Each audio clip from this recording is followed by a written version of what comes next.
Baik, Assalamualaikum warahmatullahi wabarakatuh. Saya Ricky Mainaki dari batch 13 untuk site planning kali ini akan mempresentasikan analisis dari ruang terbuka hijau, rencana ruang terbuka hijau. Lokasinya di Kelapa Dua Wetan dengan luasan 9.573 meter persegi. Baik, yang pertama ini adalah analisa untuk location of the city in the region. Ini adalah yang garis putus ini adalah jarak per 5 km dari site kota terdekat dari site tersebut. Jadi per 5 km kita bisa lihat terdapat kota-kota terdekat seperti Depok, Jakarta Selatan, Jakarta Timur, Bekasi, Tangerang, Jakarta Barat, Jakarta Utara, dan juga Bogor. Kemudian lanjut, ini adalah location of the neighborhood in the city. Ini adalah fasilitas-fasilitas terdekat dari location, seperti ada rumah sakit, RSUD, ada sekolah yang banyak, dan juga ada universitas juga. Jadi ini ada beberapa sekolah atau fasilitas terdekat dari site. Kemudian ini adalah jarak dari fasilitas tersebut ke site. Jadi seperti di sini ada RSUD Ciracas, itu sekitar 2,2 km, bisa ditempuh dalam 11 menit perjalanan. Kemudian ada SMA 99 Jakarta dengan 2,4 km, dapat ditempuh sekitar 12 menit perjalanan. Dan ini ada selanjutnya, ada beberapa tambahan.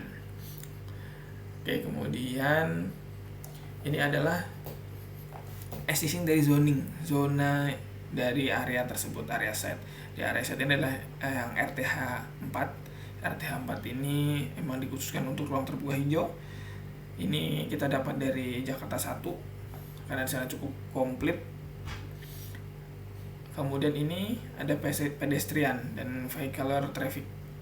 Oke, di sini ada beberapa potensi kemacetan yang bisa terjadi, seperti di pertigaan dekat site. Ini juga potensi kemacetan di saat-saat jam sibuk. Kemudian ada di jalan lapangan tembak, ini lumayan macet ya, karena memang di sini ini jalan tembus dan juga ini ketemu dengan jalan besar langsung. Kemudian di ujung, di jalan Kelapa Dua Wetan yang di ujung, ini juga ada potensi kemacetan. Baik, kemudian ini adalah vehicular and air circulation pattern. Di sini yang ngeblok hitam ini adalah area yang cukup padat, apalagi di jam-jam berangkat kerja, pulang kerja, ataupun jam-jam pulang sekolah atau berangkat sekolah. Karena memang di sebelah site tersebut terdapat sekolah SD, jadi memang cukup ramai. Kemudian untuk jalan yang sebelah kanan, ini jalan penghubung, jadi memang tidak terlalu ramai. Kurang lebih seperti itu yang di area timur. Kemudian yang di area selatan sendiri ini karena perumahan, yang masuk perumahan, jadi memang kondisi jalanannya sangat tidak ramai atau tidak ramai lah sama sekali. Baik, ini adalah pedestrian circulation pattern. Di sini di bagian utara yang jalan Kelapa Dua Wetan Raya ini trafiknya sangat padat, terutama di jam-jam berangkat kerja, jam berangkat sekolah, ataupun jam pulang sekolah. Karena memang seperti yang saya jelaskan tadi, di sebelah kiri ini atau di sebelah sini terdapat sekolahan SD gitu. Kemudian untuk yang sebelah kanan, yang jalan penghubung, jalan penghubung ini tidak terlalu ramai trafiknya, hanya di jam-jam tertentu saja. Tidak seperti di jalan yang Kelapa Dua Wetan atau di bagian utara ini. Di bagian timur ini lebih lengang. Kemudian ini adalah solid space relationship. Ini adalah ini untuk space yang ada di sini dikelilingi dengan tumbuhan-tumbuhan. Jadi space yang kosong hanya ada di bagian tengah. Space yang kosong dan tanpa tanaman hanya di tengah. Untuk sekelilingnya ditanamin dengan tumbuhan-tumbuhan yang cukup tinggi. Kemudian untuk kontur sendiri di sini karena memang eksisnya adalah sebuah lapangan, jadi di sini konturnya flat, tanpa bukit, tanpa batu atau tanpa kontur yang cukup curam, jadi memang flat. Ini adalah surface drainase pattern ya. Jadi dari posisi di tengah dia akan mengalir ke bagian barat dan ke bagian timur serta selatan dan utara. Kemudian yang semua itu akan lari lagi ke area saluran kota. Saluran kota yang ada di bagian utara dan juga bagian timur. Ini di sini terdapat saluran kota existing untuk mengalirkan air dari site. Kemudian ini adalah vegetasi. Dari vegetasi ini, kondisi existing terdapat beberapa pohon-pohon yang besar di area utara dan juga timur. Tepatnya area utara, timur, dan juga selatan ini banyak pohon-pohon besar seperti pohon mahoni yang cukup tinggi. Kemudian di area tengahnya ini terdapat rumput-rumput kecil, tapi sementara di area barat itu terdapat pohon-pohon yang lebih kecil, lebih pendek daripada lainnya. Untuk di bawahnya sendiri, di bawah pohon-pohon besar ini terdapat tanaman scrub yang pendek-pendek. Baik, ini adalah boundaries and set area. Jadi ini adalah luasan dan juga ukuran dari set itu tersendiri. Di sini bagian utara 83,4 meter, di bagian selatannya 83, di bagian timurnya 116, bagian baratnya 114. Dengan luasan 9.573 meter atau 0,9573 hektar. Kemudian ada street right of way. Ini adalah lebar jalan dan juga pedestrian. Di sini lebar jalan di area utara di Jalan Kelapa 2 Wetan ini 6 meter dan pedestriannya 2 meter. Sementara di Jalan Ciracas 2 ini 6 meter dan pedestriannya cuma 1 meter. Untuk di Jalan Kelapa 2 Wetan area utara sini, ini ada potensi pelebaran jalan di masa depan sesuai dengan perda yang ada di tahun 2014. Kemudian ada zoning and setback. Jadi ini areanya adalah seperti yang awal tadi saya jelaskan, ini adalah RTH 4 atau ruang terbuka hijau. Kemudian untuk GSB sesuai dengan aturan yang berlaku ada 50% dari lebar jalan. Dengan lebar jalan yang 6 meter, maka GSB-nya adalah 3 meter. Kemudian ini adalah buildable area. Oke. Setelah dipotong dengan luas atau panjang GSB, ini adalah panjang-panjang dari site yang setelah terpotong untuk GSB. Jadi udah bersih dari GSB. Maksimum luas tapak bangunan adalah 957,3 meter sesuai dengan KLB yang berlaku yaitu 0,2. Ini berdasarkan rencana detail dari Tata Ruang Wilayah Perencanaan DKI Jakarta tahun 2022. Kemudian ini adalah set coverage and building height limit. Ini adalah ketinggian maksimal dan luasan maksimal dari bangunan yang bisa dibangun. Ini adalah maksimalnya adalah sesuai dengan KLB-nya yaitu 1914 meter persegi. Kemudian untuk pengacu pada Perda 1 tahun 2014, ketinggian maksimal bangunan yang boleh dibangun di sini adalah 2 lantai. Kemudian ini adalah street of parking. Jadi inilah luasan parking, kapasitasnya kurang lebih 50 mobil area parkirnya. Itu dengan luasan 600 meter. Kemudian inilah konturnya semuanya flat. Sesuai yang awal tadi saya jelaskan, konturnya memang karena ini lapangan jadi memang flat, tidak ada bukit ataupun area yang curam.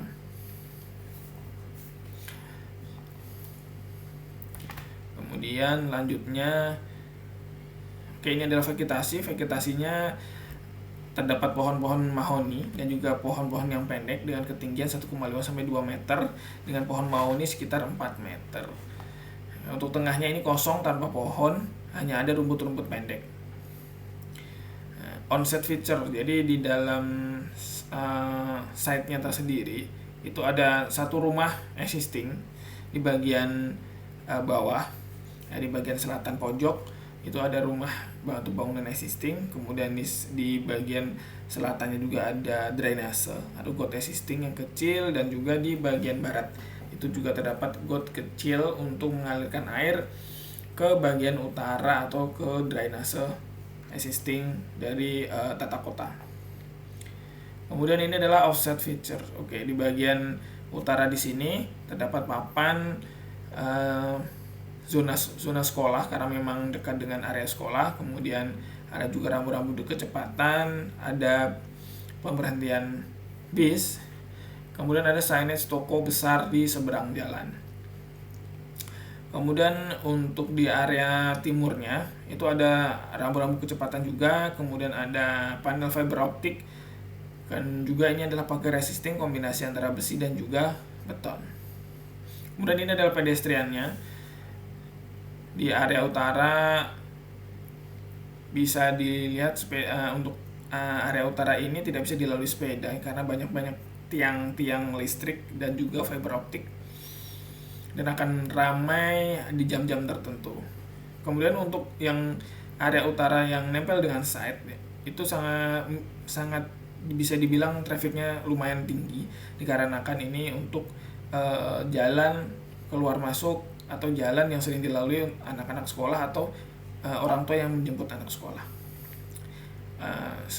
Kemudian yang sebelah timur itu trafiknya tidak terlalu padat juga karena memang dia trafiknya kecil ya, pedestrian sangat kecil, jadi memang agak susah untuk dilewatin di sebelah ini. Untuk sebelah selatan sendiri ini trafiknya juga kecil karena ini area masuk ke perumahan. Ini adalah vehicularnya, trafik yang bagian utara di Jalan Kelapa II Wetan ini trafik kendaraan padat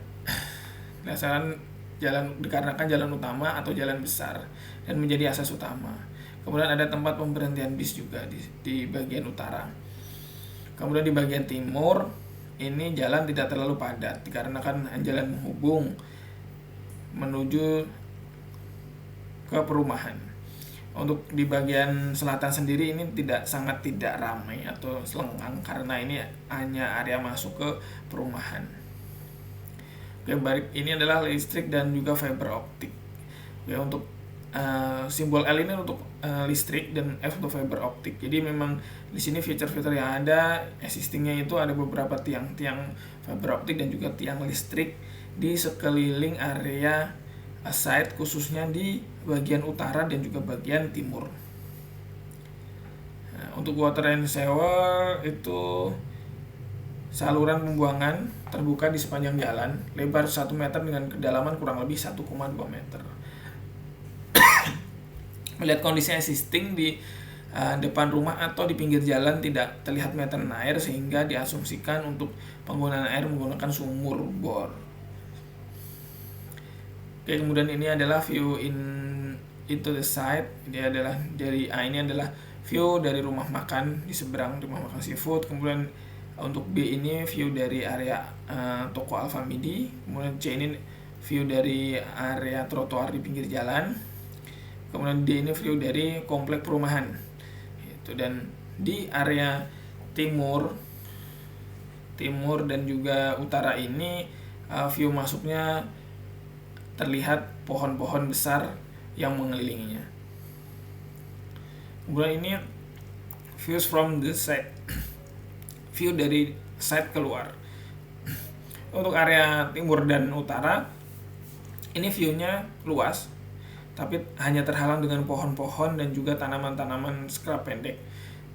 Tapi untuk area selatan dan barat ini ngeblok karena memang ada dinding tinggi untuk pembatas, dengan yang area barat ini dengan perumahan dan area selatan juga dengan perumahan.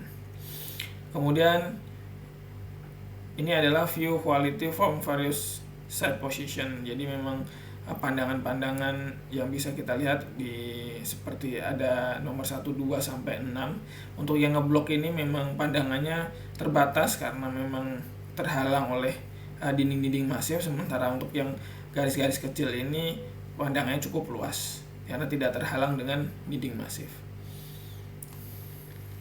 Kemudian point of the interest on the site. Banyaknya tanaman dan pepohonan tinggi ini sangat existingnya sangat membantu karena memang ini fungsinya untuk ruang terbuka hijau dan didesain untuk ruang terbuka hijau. Jadi pohon-pohon ini sangat membantu dan akan sangat bagus untuk dipertahankan untuk area ruang terbuka hijau. Jadi tidak perlu ditebang atau tidak perlu diganti. Kemudian ini adalah noise atau kebisingan. Kebisingan ini yang paling parah itu dari area utara karena memang Jalan Kelapa II jalan utama, jadi cukup kencang. Kemudian untuk yang di area timur ini, karena ini juga jalan penghubung ya, jalan potong, ini memang cukup kencang juga. Kalau dari arah selatan dan barat ini tidak terlalu kencang karena memang ini perumahan, jadi hanya sesekali saja mobil yang lewat. Baik, kemudian ini adalah temperatur dan precipitation. Temperatur di sini di sepanjang tahun itu di atas, kurang lebih di atas 65 derajat Celcius ya. Derajat Fahrenheit. Kemudian untuk precipitation-nya itu maksimal masih di bawah 20 dan minimalnya ini yang paling rendahnya itu masih di atas 8 inch. Oke, kemudian ini adalah wind dan relative humidity. Untuk kecepatan anginnya sendiri itu paling kencang di awal Januari bisa mencapai 12 km per jam. Kemudian untuk Desember itu kurang lebih di angka 11 dan paling rendahnya itu di September Oktober itu di sekitar 8. Kemudian untuk relative humidity-nya ini kurang lebih di kisaran 60-75%. Kemudian ini adalah solar altitude dan azimuth. Ini untuk posisi siangnya sebelah kiri, kemudian untuk kanan ini untuk posisi malamnya. Ini dalam bentuk derajat, bisa kita lihat. Ini di bawah ini untuk per bulannya, dan untuk diagram yang di bawahnya ini adalah yang di tengah ini untuk bulan Juni, sementara yang kecil di bawah ini untuk bulan Desember. Kemudian ini adalah kondisi lapangan dan solusi dari desain yang akan dibuat. Pertama ada wind atau angin ya. Angin berhembus sepanjang tahun itu kurang lebih dari barat daya, itu cukup besar. Nah, maka dari itu nanti di area sini akan dipasang dinding pemisah untuk angin supaya angin tidak langsung masuk ke area set. Jadi di dalam anginnya tidak akan terlalu besar. Kemudian untuk hujan sendiri, curah hujan sendiri di Jakarta sekitar 2.200 meter kubik per tahun. Maka dari itu nanti untuk atapnya kita buat dengan atap kemiringan ataupun dengan overhang yang cukup lebar. Jadi untuk menjaga tampias, menjaga untuk air supaya pengunjung lebih aman, dan juga saluran diperbesar untuk menjaga kapasitas air supaya lebih gampang untuk dibuang ke saluran kota. Oke, untuk sunpadnya ini dia untuk sunpadnya sendiri di sini untuk dari area timur itu kan untuk area tenggelam ya, sementara dari ini kan untuk area barat untuk matahari panas, matahari sore, makanya di sini dipasang untuk barier supaya menahan matahari langsung masuk ke bangunan utama. Gitu. Karena memang kalau dari timur ini matahari pagi cukup bagus, jadi tidak perlu dikasih penghalang karena memang udara matahari pagi cukup bagus untuk kesehatan. Baik, ini adalah konsep desain untuk area pejalan kaki. Jadi nanti mungkin di tengahnya kita akan buatkan kanopi ya untuk pejalan kaki. Kemudian untuk ini adalah desain main gate-nya kurang lebih seperti ini. Jadi memang ada pohon-pohon di sekelilingnya dan juga ada atap di area masuknya. Cukup dari saya, sekian, terima kasih.